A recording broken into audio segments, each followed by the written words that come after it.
Miss world 2025 competition సాక్షిగా తెలంగాణ మార్కంటే కేసీఆర్ అని తేలిపోయింది. ప్రపంచ అందాల పోటీలతో తెలంగాణ అందమేంటో మరోసారి స్పష్టమైంది.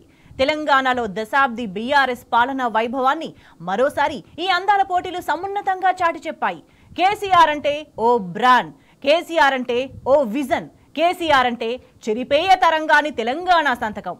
నడుమంత్రపు అధికారంతో అహంకారం తలకెక్కిన రేవంత్ కు ఈ మిస్ వరల్డ్ పోటీల నిర్వహణతో కేసీఆర్ నిర్మాణ వైభవం ఏంటో తెలిసొచ్చింది. కేసీఆర్ ఆనవాళ్లు చెరిపేస్తానని ప్రగల్భాలు పలికిన రేవంత్ రెడ్డి అవే ఆనవాళ్లకు జై కొట్టక తప్పలేదు. ప్రతిష్టాత్మకమైన మిస్ వరల్డ్ పోటీల ఈవెంట్ల నిర్వహణ కోసం కేసీఆర్ ఆనవాళ్లే రేవంత్ సర్కార్కు దిక్కైనాయి. మిస్ వరల్డ్ 2025 ఈవెంట్లు మరోసారి కేసీఆర్ పాలనా వైభవాన్ని ప్రపంచానికి చాటి చెప్పాయి.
మిస్ వరల్డ్ పోటీల ఈవెంట్లలో భాగంగా ప్రపంచ సుందరీమణులు తెలంగాణలోని ప్రతిష్టాత్మక ప్రాంతాల్లో పర్యటిస్తున్నారు.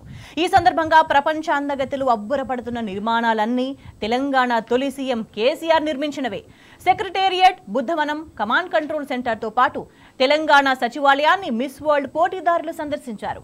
ఈ నేపథ్యంలో కేసీఆర్ సర్కార్ చేపట్టిన నిర్మాణాల దగ్గరే ప్రభుత్వం ఈవెంట్లు ఎందుకు జరుపుతున్నది అని పలువురు ప్రశ్నిస్తున్నారు. కేసీఆర్ ఆనవాళ్లు చెరిపేస్తానని ప్రగల్భాలు పలికిన రేవంత్ రెడ్డి ఇప్పుడు అవే నిర్మాణాలను క్రెడిట్ కోసం ఎందుకు వాడుకుంటున్నారు? నిర్మాణం అన్నది తెలియని విధ్వంస పాలకుడు రేవంత్ రెడ్డికి ఇప్పుడు కేసీఆర్ నిర్మాణాలే దిక్కనాయా అంటూ ప్రశ్నలు వెల్లువెత్తుతున్నాయి. ప్రపంచ సుందరీమణులకు కేసీఆర్ నిర్మాణాలను చూపిస్తున్న రేవంత్ సర్కార్ మరి అవి ఎవరు కట్టారో చెప్పే దమ్ముందా అని ప్రజలు ప్రశ్నిస్తున్నారు.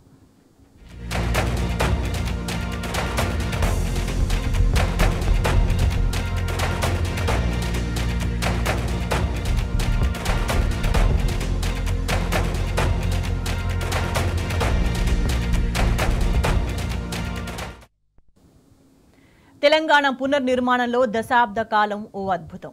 ఇందుకు కారణం తెలంగాణ పుట్టుకకు కారణమైన కేసీఆర్. ఉద్యమ సారథే పాలకుడై నిర్మాణ రంగంలో తెలంగాణ ఖ్యాతిని జగద్విదితం చేశారు. ఆ క్రమంలో మానవ నిర్మిత అద్భుతాలెన్నో తెలంగాణలో కొలువుదీరాయి. కేసీఆర్ అద్భుత పాలనకు సాక్ష్యాలుగా నిలుస్తున్నాయి.